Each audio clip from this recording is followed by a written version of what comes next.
한국 음식이요? 매운 거 말고 뭐가 있죠? 파리 최고 요리학교 학생들의 비웃음이 공항을 가득 채웠습니다. 프랑스 요리가 세계 최고야. 미슐랭이 증명하잖아. 그러나 믿을 수 없는 일이 일어났습니다. WHO 식단 순위가 공개됐습니다.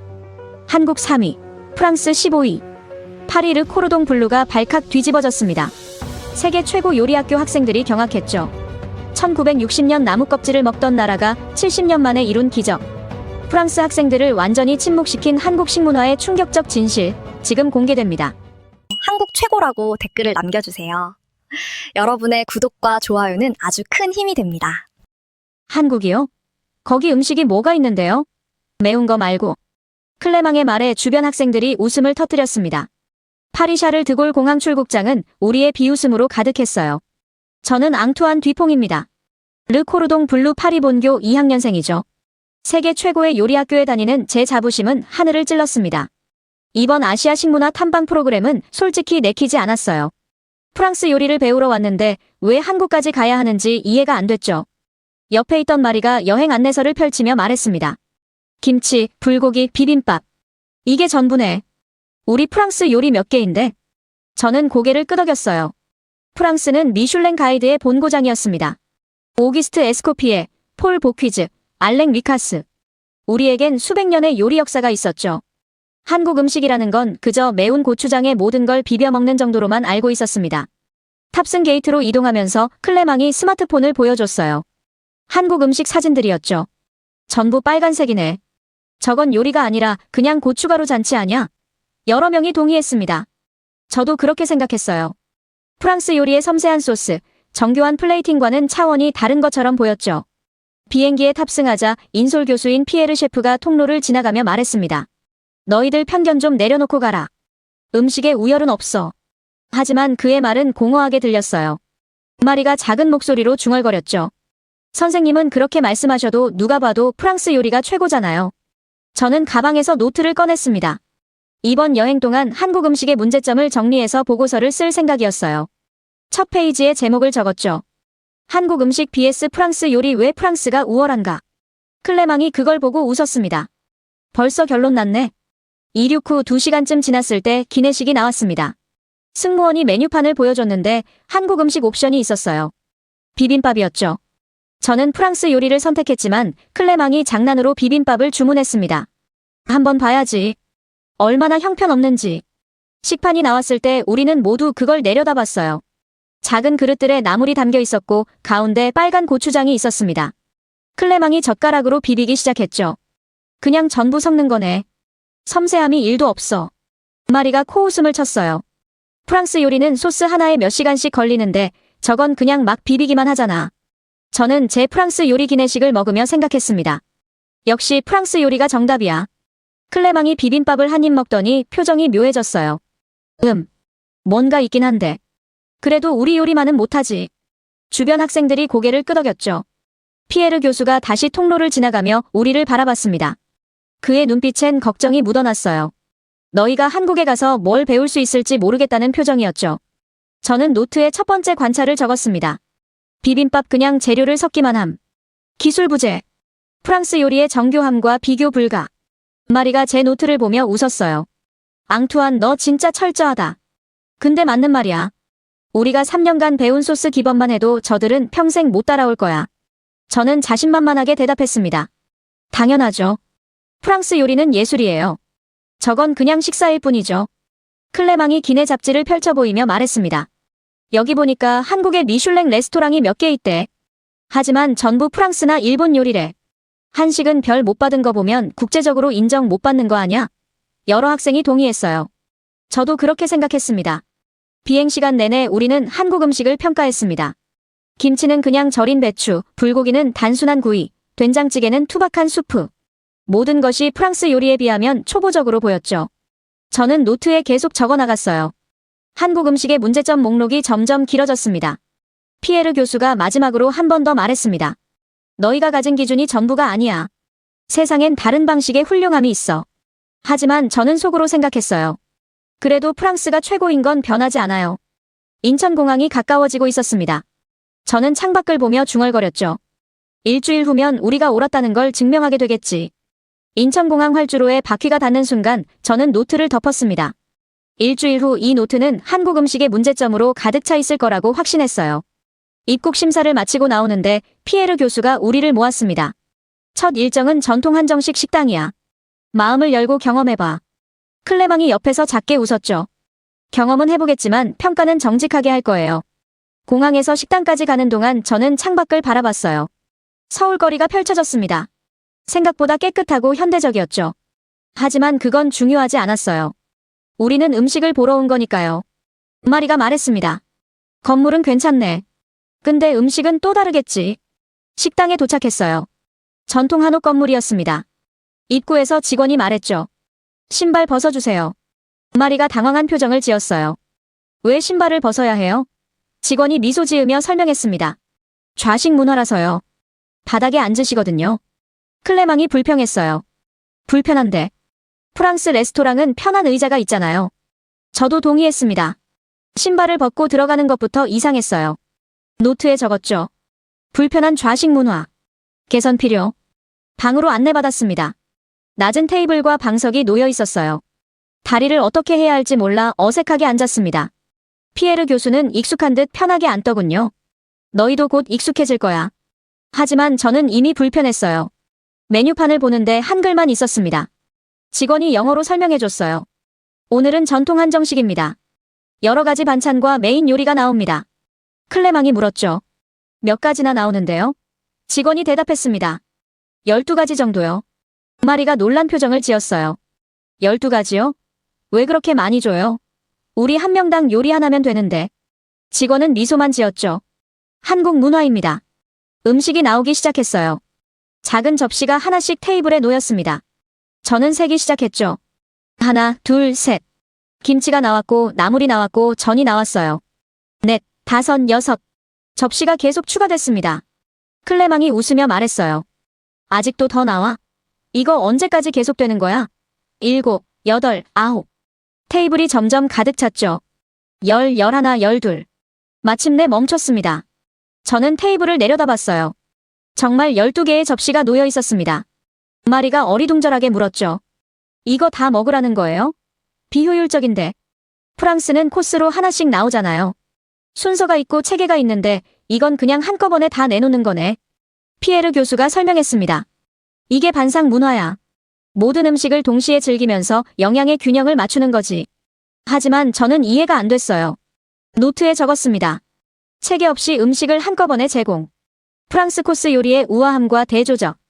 그런데 먹기 시작하면서 뭔가 이상한 걸 느꼈어요. 모든 맛이 달랐습니다. 김치는 매콤하고 시큼했고 나물은 고소했고 저는 바삭했어요. 한 접시 한 접시가 각각의 맛을 가지고 있었죠. 클레망이 중얼거렸습니다. 생각보다 맛있는데. 마리가 김치를 집으며 말했어요. 근데 이거 냄새 좀 강하지 않아?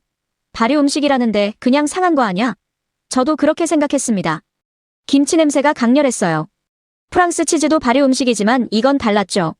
피에르 교수가 말했습니다. 오후엔 김치 연구소를 방문할 거야. 거기서 자세히 배울 수 있을 거야. 저는 속으로 생각했어요. 연구소까지 있다고? 김치가? 식사를 마치고 김치 연구소로 이동했습니다. 현대적인 건물이었어요. 입구에 박 박사라는 분이 우리를 기다리고 계셨죠. 반갑습니다. 프랑스에서 오셨다고요? 치즈의 나라시죠? 저는 자부심을 느끼며 대답했습니다. 네, 프랑스 치즈는 세계 최고예요. 박 박사가 미소 지었어요. 그럼 발효에 대해 잘 아시겠네요. 김치도 마찬가지거든요. 발효의 과학입니다. 그가 우리를 실험실로 안내했어요. 벽면에는 수십 종류의 김치 사진이 걸려 있었습니다. 배추김치, 깍두기, 열무김치, 총각김치, 갓김치. 저는 놀랐죠. 김치가 한 종류인 줄 알았는데. 박 박사가 설명을 시작했습니다. 한국에는 약 600종의 김치가 있습니다. 지역마다 다르고 계절마다 다르고 재료마다 다르죠. 클레망이 믿을 수 없다는 표정으로 물었어요. 600종이요? 그게 가능해요? 박 박사가 고개를 끄덕였습니다. 발효 온도, 시간, 염도, 재료 배합. 하나만 달라져도 완전히 다른 김치가 나와요. 이건 과학입니다. 그가 우리를 현미경 앞으로 데려갔어요. 화면에 김치 샘플이 나타났습니다. 수많은 미생물이 움직이고 있었죠. 저는 숨을 죽였어요. 박 박사가 말했습니다. 이게 유산균입니다. 김치 1g에 약 10억 마리가 살고 있어요. 저는 눈을 크게 떴습니다. 10억 마리요? 클레망이 되물었죠. 그게 정말 김치 안에 있는 거예요? 박 박사가 확신에 찬 목소리로 대답했어요. 네, 그리고 이건 600종 중 하나일 뿐입니다. 마리가 조용히 물었습니다. 그게 뭐가 대단한 건가요? 박 박사가 데이터를 보여줬어요. 김치의 항암 효과, 면역력 증진, 소화 개선 효과. 국제학술지에 실린 논문들이었습니다. 저는 노트를 꺼냈어요. 이번엔 비판이 아니었죠. 유산균 10억 마리. 600종 김치. 과학적 발효. 클레망이 중얼거렸습니다. 이건 그냥 음식이 아니네. 과학이야. 저도 고개를 끄덕일 수밖에 없었어요. 연구소를 나오며 생각했습니다. 김치를 단순한 절임 채소로 봤던 제가 틀렸던 걸까요? 연구소를 나서는데 피에르 교수가 말했습니다. 다음은 광장시장이야. 전통시장인데 즉석 요리를 볼 수 있어. 마리가 시장이요? 라고 되물었어요. 목소리에 실망감이 묻어났죠. 저도 솔직히 기대가 안 됐습니다. 시장 음식이라니. 길거리 음식 수준 아닐까요? 버스에서 내려 시장 입구로 걸어갔어요. 사람들로 붐볐습니다. 좁은 골목 양쪽으로 가게들이 빼곡했죠. 클레망이 코를 찡그렸어요. 여기서 요리를 해요? 위생은 괜찮은 거예요? 저도 같은 생각이었습니다. 프랑스 레스토랑의 깨끗한 주방과는 너무 달랐어요. 피에르 교수가 한 가게 앞에 멈춰섰습니다. 여기서 빈대떡을 먹어볼 거야. 할머니가 하나하나 직접 부치시는 거지. 우리는 좁은 테이블에 앉았어요. 할머니 한 분이 커다란 철판 앞에서 반죽을 붓고 계셨습니다. 저는 시계를 봤어요. 주문한 지 정확히 2분 만에 빈대떡이 나왔습니다. 김이 모락모락 나는 따끈한 상태였죠. 마리가 놀란 표정으로 말했어요. 벌써요? 이렇게 빨라요? 할머니가 미소 지으며 대답했습니다. 50년 했어요. 눈 감고도 돼요.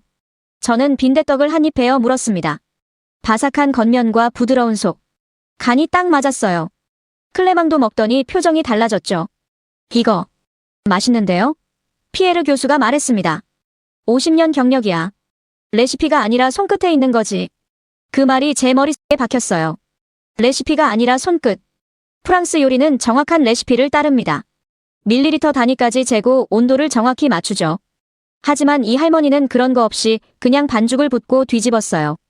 그런데 완벽했습니다. 다음 가게로 이동했어요. 마약김밥이라는 간판이 보였습니다. 클레망이 웃었죠. 마약? 이름이 이상한데. 주인 아주머니가 설명했어요. 한번 먹으면 계속 생각나서 그래요. 우리는 주문했습니다. 아주머니의 손이 빠르게 움직였어요. 김 위에 밥을 펴고 재료를 올리고 말고 자르는 것까지. 제가 시계를 보니 3분이 채 안 걸렸습니다. 그런데 단면이 완벽했어요. 재료가 정확히 가운데 있었고 크기가 모두 똑같았죠. 마리가 중얼거렸습니다. 우리 학교에서 스시 롤 만들 때 10분도 넘게 걸렸는데. 저도 기억났어요. 정확한 크기로 자르는 것만 해도 여러 번 연습했었죠. 그런데 이 아주머니는 칼질 한 번에 끝냈습니다. 김밥을 먹는데 맛이 또 놀라웠어요. 단순해 보였지만 모든 재료가 조화를 이뤘죠. 클레망이 말했습니다. 이거 진짜 계속 생각날 것 같은데. 마약김밥이라는 이름이 이해가 갔어요. 피에르 교수가 우리를 다른 가게로 데려갔습니다. 떡볶이 가게였어요. 주인 할머니가 큰 냄비에서 떡볶이를 끓이고 계셨죠. 주문하자마자 바로 덜어서 주셨습니다. 1분도 안 걸렸어요. 저는 놀랐습니다. 프랑스 미슐랭 레스토랑에서는 에피타이저 하나 나오는데도 20분은 기다려야 했어요. 메인 코스까지 합치면 식사 시간이 3시간은 넘었죠. 그런데 여기서는 10분 만에 3가지 음식을 먹었습니다. 마리가 조용히 말했어요. 속도가 엄청나네. 그런데 맛도 좋아. 어떻게 이게 가능하지? 저도 궁금했습니다. 빠르면 대충 만든 거라고 생각했는데 전혀 그렇지 않았어요. 피에르 교수가 설명했습니다. 이 사람들은 수십 년을 같은 요리만 했어. 몸에 배인 거야. 레시피를 보는 게 아니라 감각으로 하는 거지. 클레망이 고개를 끄덕였어요. 이건 기술이 아니라 예술이네요. 그 말에 저는 펜을 들 수가 없었습니다. 노트에 비판을 적으려 했는데 뭘 써야 할지 몰랐어요. 속도가 빠르다고 쓸까요? 그런데 그게 장점이었습니다. 간단하다고 쓸까요? 하지만 맛은 복잡했어요. 다시 빈대떡 할머니 가게로 돌아갔습니다. 피에르 교수가 물어봤어요. 할머니, 레시피 좀 가르쳐 주실 수 있어요? 할머니가 웃으며 대답했죠. 레시피요? 그냥 해요. 재료 보면 알아요. 손이 기억해요. 손이 기억한다. 저는 그 말을 노트에 적었습니다. 프랑스 요리학교에서는 정확한 계량을 가르쳤어요. 그게 과학이라고 배웠죠. 하지만 이 할머니에게는 50년의 경험이 계량보다 정확했습니다. 클레망이 제게 속삭였어요. 앙투안, 우리가 뭔가 놓친 거 아냐? 저는 그를 쳐다봤습니다. 그의 눈빛이 진지했어요. 프랑스 요리가 최고라고 배웠는데.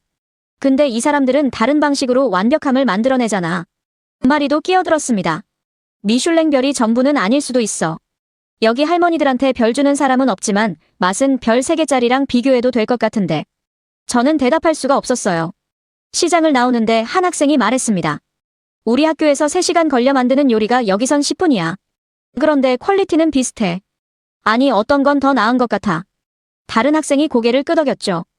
효율성에서는 완전히 진 거네. 버스로 돌아가는 길에 저는 창밖을 봤습니다. 클레망이 조용히 물었어요. 우리가 뭘 몰랐던 걸까? 저는 대답 대신 노트를 펼쳤습니다. 오늘 적으려 했던 비판들이 하나도 적히지 않았어요. 대신 이렇게 적혀 있었죠. 50년 경력. 손끝의 예술. 10분의 완벽함. 피에르 교수가 말했습니다. 내일은 한식영양학 연구소를 갈 거야. 너희가 더 놀랄 거야. 저는 노트를 덮었어요. 이제 확신이 흔들리기 시작했습니다. 프랑스 요리가 정말 최고일까요? 호텔에 돌아와 휴대폰을 켰는데 메시지가 쏟아졌습니다. 어머니였어요. 앙투안, 너 지금 뭐 하는 거니? 학부모 단톡방 봤어? 저는 무슨 일인지 몰라 당황했죠. 클레망도 휴대폰을 보더니 표정이 굳었습니다. 우리 엄마도 화나셨어. 피에르 교수가 우리를 모았어요. 부모님들이 걱정이 많으시네. 그가 태블릿을 보여줬습니다. 학부모 단톡방 화면이었죠. 메시지들이 끊임없이 올라오고 있었어요. 한국 음식이 프랑스 요리보다 낫다니 말이 되나요? 우리 애들이 세뇌당하는 거 아니에요? 르 코르동 블루에서 뭘 가르치는 건지 모르겠네요. 메시지들은 점점 격해졌습니다. 제 요리가 한국 시장 할머니보다 못하다고요? 우리 애가 그런 말을 했어요. 저는 어제 저녁 어머니께 보냈던 메시지를 떠올렸습니다. 엄마, 여기 시장 음식이 정말 맛있어요. 50년 경력 할머니가 만드신 건데 학교에서 배운 것보다 나은 것 같아요. 그게 문제였던 거죠. 마리가 떨리는 목소리로 말했어요. 저는 사실만 말한 건데. 왜 부모님들이 화내시는 거예요? 클레망이 한숨을 쉬었죠. 프랑스 요리가 최고라고 믿으시니까. 우리가 다르게 말하면 인정하기 싫으신 거야. 제 휴대폰이 울렸습니다. 어머니였어요. 받을 수밖에 없었죠. 앙투안 설명해봐. 내가 정말 한국 음식이 우리보다 낫다고 생각하는 거니? 어머니 목소리는 차갑고 단호했습니다. 저는 조심스럽게 대답했어요. 엄마, 그게 아니라 다른 방식의 훌륭함이 있다는 거예요. 어머니가 끊어 말했습니다. 다른 방식? 나는 미슐랭 2스타 레스토랑 주방장이야. 20년 넘게 프랑스 요리를 했어. 그런데 내가 시장 할머니 음식이 낫다고? 저는 말문이 막혔어요. 어머니의 자존심을 건드린 거였죠. 엄마, 그런 뜻이 아니었어요. 단지 경험한 걸 말씀드린 거예요. 어머니가 한숨을 쉬었습니다. 앙투안, 너는 아직 학생이야. 판단하기엔 일러. 프랑스 요리의 깊이를 다 배우지도 못했잖니. 전화를 끊고 나니 다른 학생들도 비슷한 상황이었어요. 한 학생이 울먹이며 말했습니다. 우리 아빠가 실망하셨대요. 프랑스 요리를 배우러 보냈는데 한국 음식 찬양하러 갔냐고. 마리도 고개를 떨궜어요. 우리 엄마도 빨리 돌아오래요. 피에르 교수가 단호하게 말했습니다. 너희는 틀린 말 안 했어. 직접 경험한 걸 솔직하게 말한 거야. 하지만 클레망이 반박했어요. 그래도 부모님 말씀이 틀릴 리 없잖아요. 우리보다 경험이 훨씬 많으신데.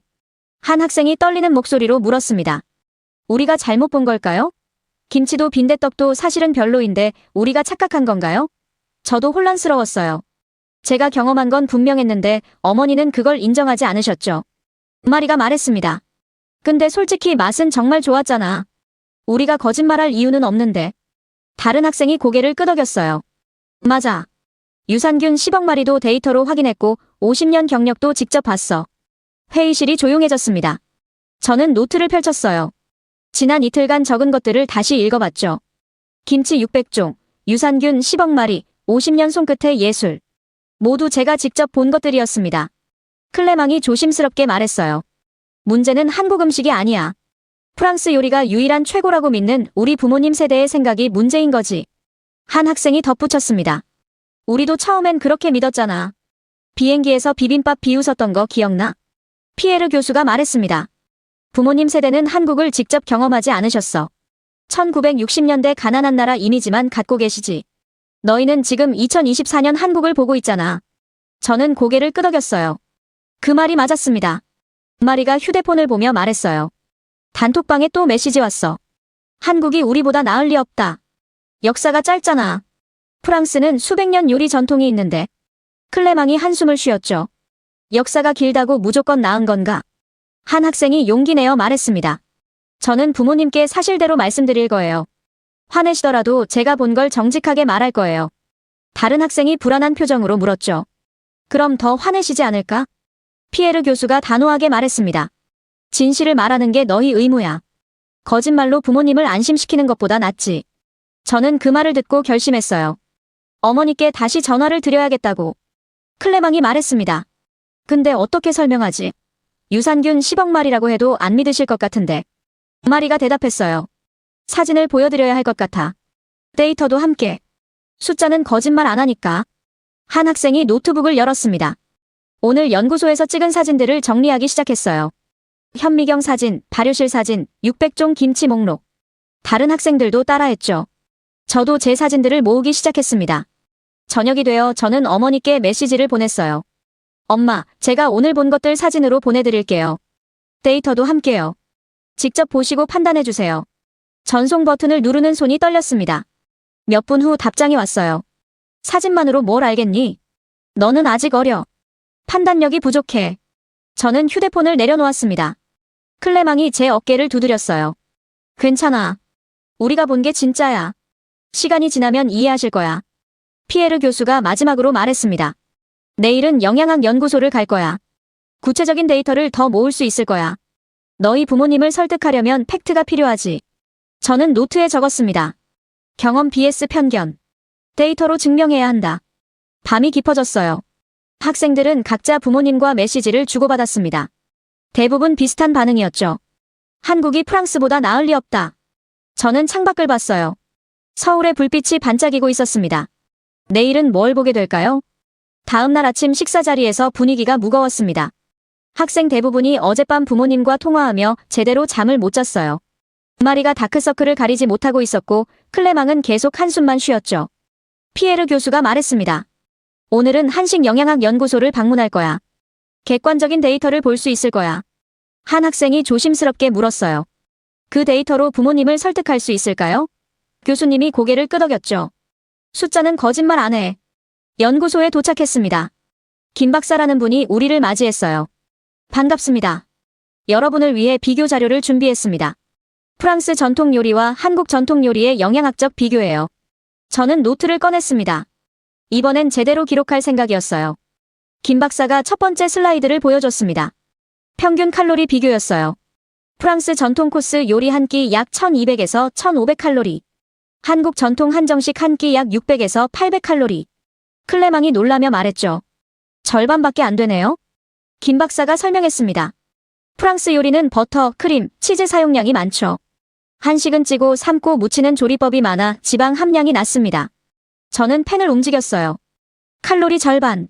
지방 함량 낮음. 다음 슬라이드는 나트륨 함량이었습니다. 프랑스 요리 평균 나트륨 2800mg. 한식 평균 나트륨 2400mg. 마리가 손을 들었어요. 그런데 한식이 더 짜다고 들었는데요. 김치도 짜고. 김 박사가 미소 지었습니다. 흔한 오해예요. 김치는 짜게 느껴지지만 실제 나트륨 함량은 프랑스 치즈나 샤퀴테리보다 낮습니다. 게다가 김치는 반찬이라 적게 먹죠. 주식이 아니에요. 저는 그 말을 적었습니다. 나트륨 함량도 낮음. 김치는 소량 섭취. 세 번째 슬라이드가 나타났어요. 채소 섭취량이었습니다. 프랑스 전통 식사 채소 비율 약 20에서 30%. 한식 채소 비율 약 50에서 60%. 클레망이 중얼거렸죠. 2배네. 김 박사가 설명을 이었습니다. 한정식을 보세요. 12가지 반찬 중 최소 8가지가 채소예요. 나물, 무침, 김치, 샐러드. 프랑스는 메인이 고기나 생선이고 채소는 가니쉬 정도죠. 저는 어제 먹었던 한정식을 떠올렸어요. 정말 대부분이 채소였습니다. 마리가 질문했습니다. 그런데 박사님, 영양은 그렇다 쳐도 맛은 또 다른 문제 아닌가요? 김 박사가 고개를 끄덕였어요. 맞습니다. 그래서 다음 자료를 준비했죠. 화면에 WHO 보고서가 나타났습니다. 세계 건강식단 순위였어요. 저는 숨을 죽이고 봤습니다. 1위 일본 오키나와 식단, 2위 지중해 식단, 3위 한국 전통 식단. 그 아래로 쭉 내려가다가 프랑스 전통 요리는 15위에 있었습니다. 클레망이 믿을 수 없다는 표정으로 말했어요. 15위요? 프랑스가요? 김 박사가 조심스럽게 설명했습니다. 프랑스 요리는 맛과 예술성은 최고예요. 하지만 건강 측면에서는 포화지방과 칼로리가 높죠. 반면 한식은 발효식품, 채소, 적은 기름 사용으로 건강 점수가 높습니다. 저는 펜을 들 수가 없었어요. WHO 보고서. 국제기구의 공식 자료였습니다. 이건 편견이 아니었죠. 마리가 조용히 말했습니다. 숫자는 거짓말 안 하네. 김 박사가 다음 자료를 보여줬어요. 평균 수명과 식단의 관계였습니다. 한국 평균 수명 83.5세. 프랑스 평균 수명 82.5세. 물론 다른 요인도 있지만 식단이 중요한 역할을 한다고 나와 있었죠. 한 학생이 질문했습니다. 그럼 프랑스 요리가 건강에 안 좋다는 건가요? 김 박사가 손을 저었어요. 아니에요. 프랑스 요리도 훌륭해요. 다만 매일 먹기엔 칼로리가 높다는 거죠. 반면 한식은 매일 먹어도 균형 잡힌 영양을 제공합니다. 클레망이 노트북을 열었습니다. 자료를 검색하기 시작했어요. 저도 스마트폰으로 확인했죠. 김 박사가 말한 내용이 모두 사실이었습니다. WHO 보고서, 영양학 저널, 국제학회 논문. 모든 데이터가 일치했어요. 마리가 떨리는 목소리로 말했습니다. 이거 부모님께 보내도 될까요? 김 박사가 웃으며 대답했죠. 물론이에요. 이건 공개 자료니까요. 학생들이 일제히 휴대폰을 꺼냈습니다. 사진을 찍고 캡처하고 링크를 복사했어요. 저는 어머니께 메시지를 보냈습니다. 엄마, WHO 보고서예요. 건강식단 순위에서 한국이 3위, 프랑스가 15위래요. 공식 자료예요. 전송 버튼을 누르고 기다렸죠. 답장은 오지 않았습니다. 김 박사가 마지막 슬라이드를 보여줬어요. 요리 시간 대비 영양 효율이었습니다. 프랑스 코스 요리 준비 서너 시간, 영양 점수 70점. 한국 한정식 준비 한두 시간, 영양 점수 85점. 클레망이 중얼거렸죠. 시간도 적게 걸리고 영양도 더 좋네. 한 학생이 질문했습니다. 그럼 왜 프랑스 요리가 더 유명한 건가요? 김 박사가 생각하더니 대답했어요. 마케팅과 역사죠. 프랑스는 수백 년간 요리를 예술로 승격시켰어요. 미슐랭 가이드도 만들었고요. 한식은 최근 20년간 알려지기 시작했죠. 마리가 말했습니다. 그러니까 유명하다고 해서 무조건 최고는 아니라는 거네요. 김 박사가 고개를 끄덕였어요. 기준이 뭐냐에 따라 달라지죠. 맛이면 프랑스, 건강이면 한국. 둘 다 훌륭해요. 다만 다를 뿐이죠. 연구소를 나오며 학생들끼리 대화가 오갔습니다. 데이터가 명확하네. 이제 부모님께 뭐라고 말씀드리지? 숫자로 보여드리면 인정하실까? 저는 휴대폰을 확인했어요. 어머니께서 답장을 보내셨습니다. 앙투안, 숫자가 전부는 아니야. 요리는 예술이지 영양학이 아니야. 저는 한숨을 쉬었습니다. 데이터를 보여드려도 인정하지 않으시는군요. 클레망이 제 표정을 보고 물었어요. 안 믿으셔? 저는 고개를 끄덕였습니다. 피에르 교수가 우리를 지켜보며 말했어요. 시간이 필요해. 부모님 세대가 평생 믿어온 걸 하루아침에 바꿀 순 없지. 하지만 너희는 진실을 봤어. 그걸 잊지 마. 버스로 돌아가며 저는 노트를 봤습니다. 오늘 적은 데이터들이 가득했어요. 칼로리 절반, 채소 비율 2배, WHO 3위. 모두 팩트였습니다. 마리가 조용히 말했죠. 우리가 틀린 게 아니었어. 숫자가 증명해. 점심을 먹고 피에르 교수가 말했습니다. 오후엔 특별한 곳을 갈 거야. 한국 식문화 역사관이야. 마리가 물었어요. 역사요? 한식이 역사가 있나요? 교수님이 의미심장하게 웃으셨죠. 직접 보면 알게 될 거야. 역사관에 들어서자 첫 번째 전시실이 나타났습니다. 1950년대라는 팻말이 보였어요. 벽면에 흑백 사진들이 걸려 있었죠. 저는 한 사진 앞에 멈춰 섰습니다. 폐허가 된 서울거리였어요. 건물은 무너져 있었고 사람들은 천막 아래서 무언가를 끓이고 있었습니다. 안내원이 설명을 시작했어요. 1950년 한국전쟁 이후입니다. 모든 것이 파괴됐죠. 사람들은 구호 식량으로 연명했습니다. 다음 사진을 보세요. 긴 줄을 선 사람들이 보였어요. 손에 빈 그릇을 들고 있었습니다. 안내원이 말했죠. 배급줄이에요. 하루 한 끼도 제대로 못 먹던 시절입니다. 클레망이 조용히 물었습니다. 언제 일이에요? 안내원이 대답했어요. 1950년대예요. 불과 70년 전이죠. 저는 계산을 해봤습니다. 70년. 제 할아버지가 태어나셨을 때였어요. 다음 전시실로 이동했습니다. 1960년대 보릿고개라는 제목이 있었어요. 사진 속 아이들은 비쩍 말랐고 배만 볼록했습니다. 안내원의 설명이 이어졌죠. 봄이 되면 식량이 떨어졌어요. 모리도 아직 익지 않고 작년쌀은 다 떨어진 시기. 사람들은 나무 껍질을 삶아 먹었습니다. 마리가 믿을 수 없다는 표정으로 물었어요. 나무 껍질을요? 안내원이 고개를 끄덕이며 전시물을 가리켰습니다. 유리관 안에 까만 덩어리가 있었어요. 이게 송기떡이에요. 소나무 껍질을 벗겨 말려서 가루로 만든 거죠. 배를 채우기 위해 먹었습니다. 저는 그 까만 덩어리를 바라봤습니다. 클레망이 떨리는 목소리로 말했죠. 이걸 먹었다고요? 안내원이 조용히 대답했어요. 굶어 죽는 것보다 나았으니까요. 한 학생이 눈물을 닦았습니다. 벽면에 통계 자료가 있었어요. 1960년 한국 1인당 GDP 79달러. 세계 최빈국. 영양실 조율 40%. 저는 숫자를 다시 봤습니다. 79달러. 1년에요. 마리가 중얼거렸죠. 우리 학교 한 달 등록금보다 적네. 다음 섹션으로 이동했습니다. 1970년대 새마을 운동이라는 제목이었어요. 사진 속 사람들은 논에서 일하고 있었고 구호가 적혀 있었습니다. 잘 살아보세. 안내원이 설명했어요. 이때부터 달라지기 시작했어요. 농업개혁, 식량 증산. 국민이 굶주리지 않게 하는 게 최우선이었죠. 그래프가 전시되어 있었습니다. 쌀 생산량 증가 추이였어요. 1960년 300만 톤, 1970년 400만 톤, 1980년 500만 톤. 꾸준히 올라가는 선이 보였습니다. 안내원이 말했죠. 드디어 국민이 배불리 먹을 수 있게 됐어요. 1980년대 섹션으로 넘어갔습니다. 사진이 달라져 있었어요. 식당 풍경이었죠. 사람들이 테이블에 둘러앉아 음식을 먹고 있었습니다. 웃고 있었어요. 안내원이 설명했습니다. 이제 음식이 풍족해졌어요. 단순히 배를 채우는 게 아니라 맛을 즐기기 시작한 거죠. 클레망이 물었습니다. 20년 만에 이렇게 달라진 거예요?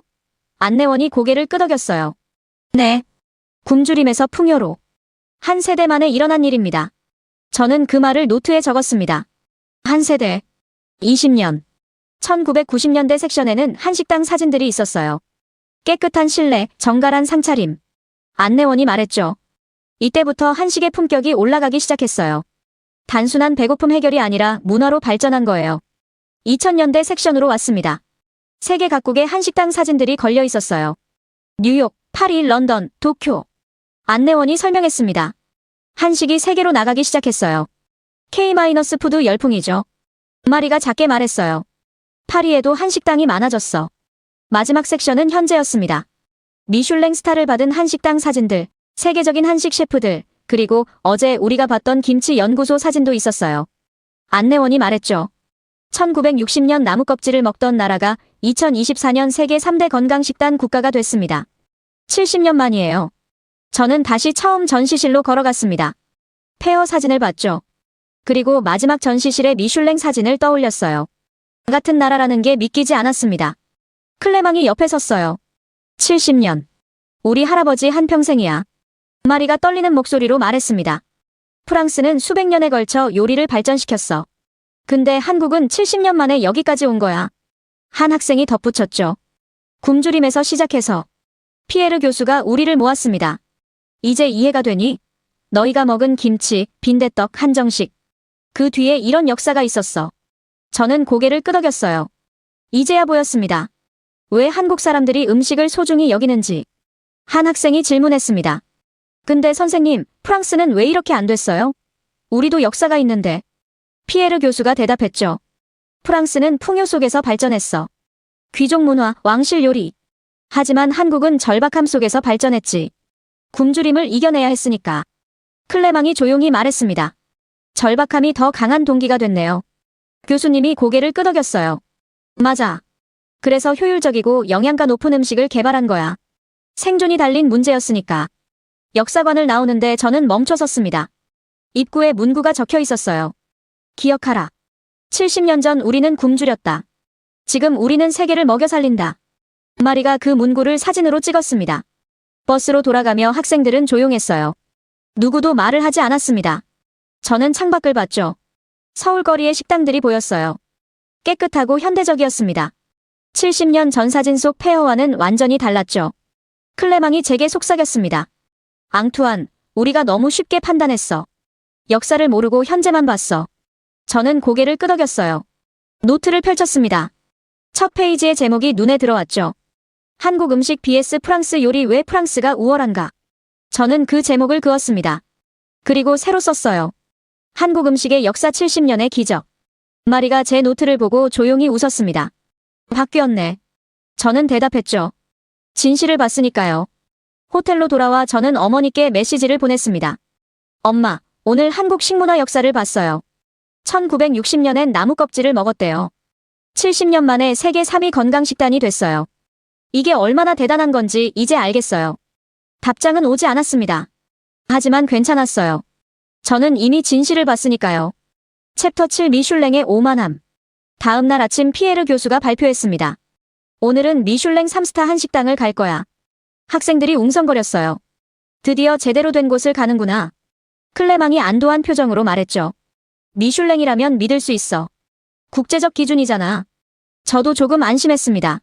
미슐랭은 프랑스가 만든 기준이었어요. 전 세계 레스토랑을 평가하는 절대적 잣대였죠. 한식당이 3스타를 받았다면 인정할 만하다는 뜻이었습니다. 마리가 말했어요. 이제야 제대로 된 한식을 보는 거네. 레스토랑에 도착했어요. 라 YUN이라는 간판이 보였습니다. 입구부터 고급스러웠죠. 직원들의 서비스도 완벽했어요. 클레망이 고개를 끄덕이며 말했습니다. 역시 미슐랭 레스토랑은 다르네. 이 정도는 돼야지. 자리에 앉자 코스 요리가 시작됐습니다. 첫 번째 요리가 나왔어요. 전복과 삼채 샐러드였죠. 플레이팅이 예술작품 같았습니다. 마리가 감탄하며 말했어요. 이거 봐. 프랑스 레스토랑처럼 섬세해.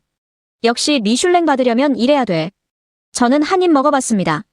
맛이 훌륭했어요. 하지만 묘하게 익숙한 느낌이었죠. 클레망이 말했습니다. 맛있긴 한데 어제 광장시장 할머니 빈대떡이랑 비교하면 어떨까? 한 학생이 대답했어요. 그건 비교가 안 되지. 여긴 미슐랭이잖아. 두 번째 요리가 나왔습니다. 한우 갈비찜이었어요. 부드럽고 풍미가 좋았죠. 하지만 제 머릿속엔 어제 시장에서 먹었던 떡볶이가 떠올랐습니다. 10분의 1 가격에 그만큼 만족스러웠던 맛이요. 피에르 교수가 조용히 물었습니다. 어때? 학생들이 대답했어요. 훌륭해요. 역시 미슐랭 3스타답네요. 이 정도면 한식도 인정할 만해요. 교수님이 미소 지었죠. 미슐랭이 인정해야 너희도 인정하는 거니? 그 질문에 저는 멈칫했습니다. 한 학생이 대답했어요. 그럼요. 미슐랭은 세계적 기준이잖아요. 피에르 교수가 고개를 저었습니다. 미슐랭은 프랑스가 만든 기준이야. 그게 유일한 정답일까? 클레망이 반박했습니다. 하지만 전 세계가 인정하잖아요. 교수님이 대답했죠. 전 세계가 프랑스 기준을 따르는 거지. 한국 사람들도 그걸 최고라고 생각할까? 저는 그 말에 할 말을 잃었습니다. 식사를 마치고 다음 장소로 이동했어요. 을지로 골목이었습니다.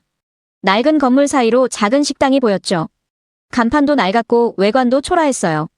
마리가 불안한 표정으로 물었습니다. 여기요? 아까 그 고급 레스토랑이랑 너무 다른데. 피에르 교수가 말했습니다. 이 집은 50년 됐어. 미슐랭 별은 하나도 없지. 하지만 보렴. 문 앞을 가리켰어요. 줄이 길게 늘어서 있었습니다. 점심시간이었죠. 한국 사람들이 20명도 넘게 기다리고 있었어요.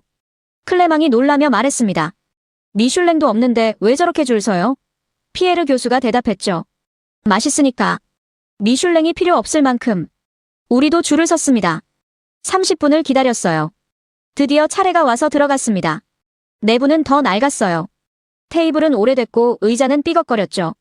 하지만 사람들로 가득했습니다. 모두 한국인이었어요. 마리가 작게 말했습니다. 관광객은 우리밖에 없네. 주문을 했어요. 곰탕이었습니다.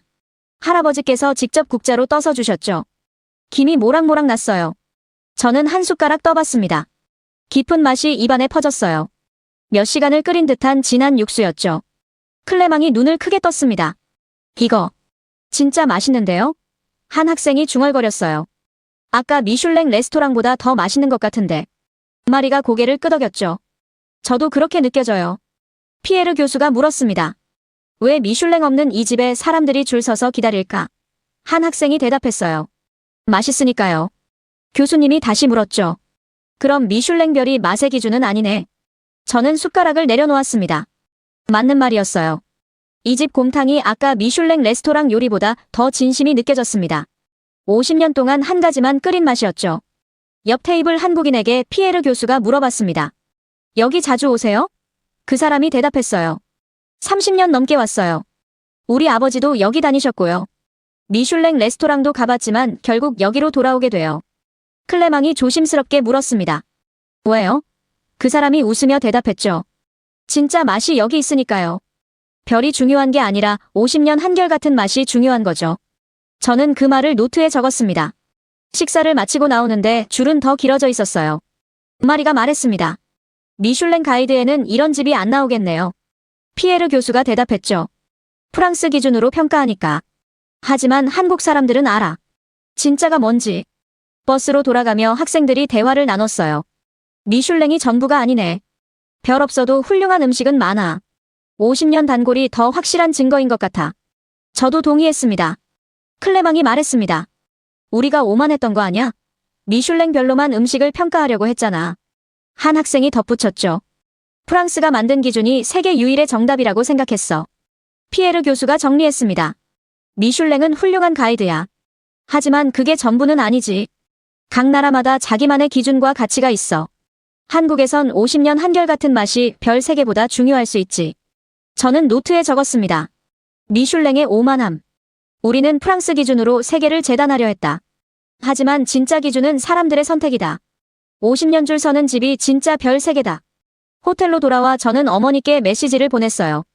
엄마, 오늘 미슐랭도 가고 미슐랭 없는 집도 갔어요. 별 없는 집이 더 맛있었어요. 50년 동안 사람들이 줄 서서 먹는 곳이요. 미슐랭이 기준의 전부는 아닌 것 같아요. 이번엔 답장이 왔습니다. 앙투안, 내가 달라지고 있구나. 어머니의 메시지는 짧았지만 뭔가 다른 느낌이었어요. 화가 아니라 생각하고 계시는 것 같았죠. 인천공항 출국장에 섰습니다. 일주일 전 이곳에 도착했을 때가 떠올랐어요. 그때 저는 오만했죠. 한국 음식을 무시했고 프랑스 요리만이 최고라고 믿었습니다. 하지만 지금은 달랐어요. 클레망이 면세점을 둘러보며 말했습니다. 김치 사갈까? 부모님께 드리면 좋을 것 같은데. 마리도 고개를 끄덕였죠. 저도 고추장 살 거예요. 일주일 전이었다면 상상도 못했을 일이었습니다. 피에르 교수가 우리를 모았어요. 마지막으로 물어볼게. 이번 여행에서 뭘 배웠니? 학생들이 돌아가며 대답했습니다. 겸손이요. 다른 기준이 존재한다는 것. 역사의 중요성. 저는 잠시 생각했습니다. 제 차례가 왔을 때 저는 말했어요. 요리의 순위는 없다는 걸 배웠습니다. 다만 존중이 있을 뿐이라는 것. 프랑스 요리도 훌륭하고 한국 음식도 훌륭해요. 다만 다를 뿐이죠. 피에르 교수가 만족스럽게 웃으셨습니다. 탑승 시간까지 저는 벤치에 앉아 휴대폰을 꺼냈습니다. 어머니께 마지막 메시지를 보낼 차례였어요. 일주일간 모은 사진들을 정리했죠.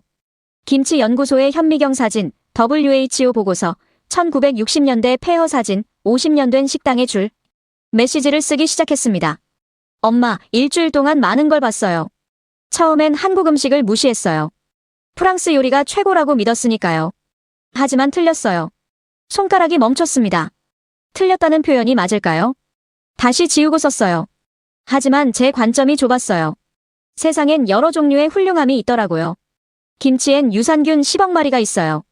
과학적으로 증명됐죠. 한식은 WHO 건강식단 3위예요. 프랑스는 15위고요. 이건 비난이 아니라 팩트예요. 시장 할머니는 50년 동안 한 가지 요리만 하셨어요. 그 맛은 미슐랭 3스타와 비교해도 뒤지지 않았어요. 손가락이 빨리 움직였습니다. 그리고 엄마, 가장 놀라운 건 역사였어요. 1960년에 이 사람들은 나무 껍질을 먹었대요. 굶어 죽지 않으려고요. 70년 만에 세계 3위 건강식단 국가가 됐어요. 한 세대만이에요. 저는 잠시 멈춰 사진들을 첨부했습니다. 폐허 사진과 현재 서울 사진을 나란히 놓았어요. 이게 같은 나라예요, 엄마. 70년 차이예요. 우리 할아버지 한평생이요. 메시지를 계속 썼습니다. 엄마는 20년 넘게 프랑스 요리를 하셨잖아요. 그 열정과 자부심을 존경해요. 하지만 그게 다른 요리를 낮춰보는 이유가 될 순 없어요. 한국 사람들도 70년간 절박하게 발전시켰어요. 굶주림에서 벗어나려고요. 클레망이 옆에 앉았습니다. 너도 부모님께 메시지 써? 저는 고개를 끄덕였어요. 마지막 문장을 적었죠. 돌아가면 이야기 많이 할게요. 데이터도 보여드리고 사진도 보여드릴게요. 그리고 엄마, 저는 여전히 프랑스 요리를 사랑해요. 하지만 이제 한식도 존중해요. 전송 버튼을 눌렀습니다. 몇 분 후 답장이 왔어요. 앙투안, 너의 메시지 잘 읽었어. 사진들도 봤고. 엄마도 생각해볼게. 내가 직접 경험한 거니까. 돌아오면 천천히 이야기하자. 저는 안도의 한숨을 쉬었습니다. 탑승 안내방송이 나왔어요. 학생들이 일어섰습니다. 마리가 면세점 쇼핑백을 들고 왔죠. 고추장이랑 김 샀어. 집에서 비빔밥 만들어 볼 거야. 다른 학생들도 비슷했어요. 모두 한국 식재료를 사왔습니다. 비행기에 탑승했습니다. 일주일 전 이 자리에 앉았을 때가 떠올랐어요. 그때는 비빔밥을 비웃었죠. 지금은 달랐습니다. 클레망이 말했어요. 기내식 한식으로 주문할래. 저도 고개를 끄덕였습니다. 이륙 후 학생들끼리 대화가 시작됐어요. 돌아가서 뭐 할 거야? 한 학생이 물었습니다. 마리가 대답했죠. 학교 발표회 준비해야지. 우리가 본 걸 다른 학생들한테도 알려줘야 해. 클레망이 덧붙였습니다. 데이터 정리해서 PPT 만들 거야. WHO 보고서, 영양 비교, 역사 사진들. 팩트로 보여줘야 해. 한 학생이 말했어요. 나는 요리 실습 시간에 김치 만들어 볼 거야. 발효과학을 직접 적용해서. 저는 노트를 펼쳤습니다.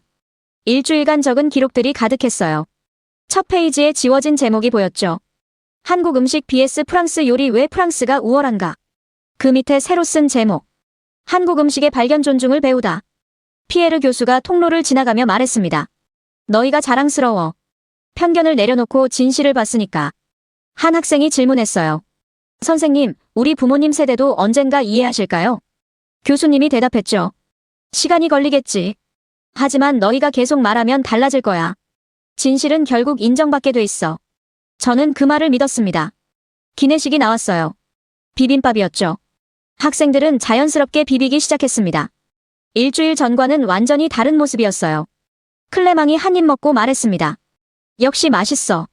이제 이 맛을 알겠어. 마리가 조용히 말했죠. 우리가 르 코르동 블루 학생이잖아. 세계 최고 요리 학교.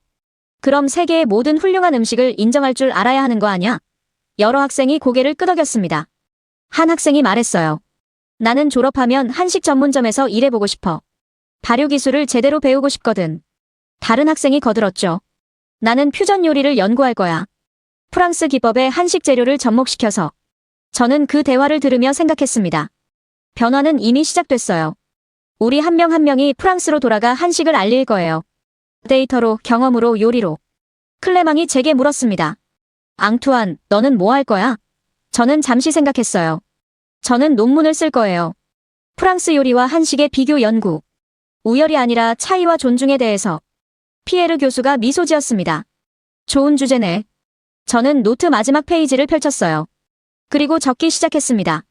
결론 요리의 절대적 순위는 없다. 프랑스 요리는 예술성과 전통에서 탁월하다. 한식은 건강과 효율에서 뛰어나다. 둘 다 훌륭하며 서로 배울 점이 있다. 파리가 가까워지고 있었습니다. 학생들은 긴장한 표정이었어요. 부모님들이 공항에 나와 계실 테니까요. 마리가 말했습니다. 떨리네. 어떻게 설명하지? 클레망이 대답했죠. 있는 그대로 말하는 거야. 우리가 본 것, 배운 것, 느낀 것. 데이터도 있고 사진도 있잖아. 한 학생이 덧붙였어요. 그리고 우리가 달라진 것. 그게 가장 확실한 증거야. 착륙 직전 저는 창밖을 봤습니다. 파리의 스카이라인이 보였어요. 에펠탑, 개선문, 센강. 제가 태어나고 자란 도시였죠. 여전히 아름다웠습니다. 하지만 이제 세계를 보는 제 눈이 달라졌어요. 비행기가 착륙했습니다. 학생들은 천천히 일어났어요. 출국장으로 나가기 전 피에르 교수가 마지막으로 말했습니다. 오늘부터 너희는 다리가 되는 거야. 프랑스와 한국 사이의 편견과 이해 사이의 오만함과 존중 사이의 문이 열렸습니다. 부모님들이 기다리고 계셨어요. 저는 깊게 숨을 들이쉬었습니다. 가방 속엔 데이터가, 휴대폰엔 사진이, 그리고 제 안엔 진실이 있었어요. 클레망이 제 어깨를 두드렸습니다. 우리 해낼 수 있어. 저는 고개를 끄덕이며 걸어나갔습니다. 어머니가 보였어요. 저를 보자 복잡한 표정을 지으셨죠. 하지만 저는 당당했습니다. 일주일간 제가 본 진실은 거짓이 아니었으니까요. 앙투안. 어머니가 부르셨어요. 저는 미소 지었습니다. 엄마, 할 이야기가 많아요. 그리고 저는 가방에서 노트를 꺼냈죠. 진짜 여행은 이제부터였습니다.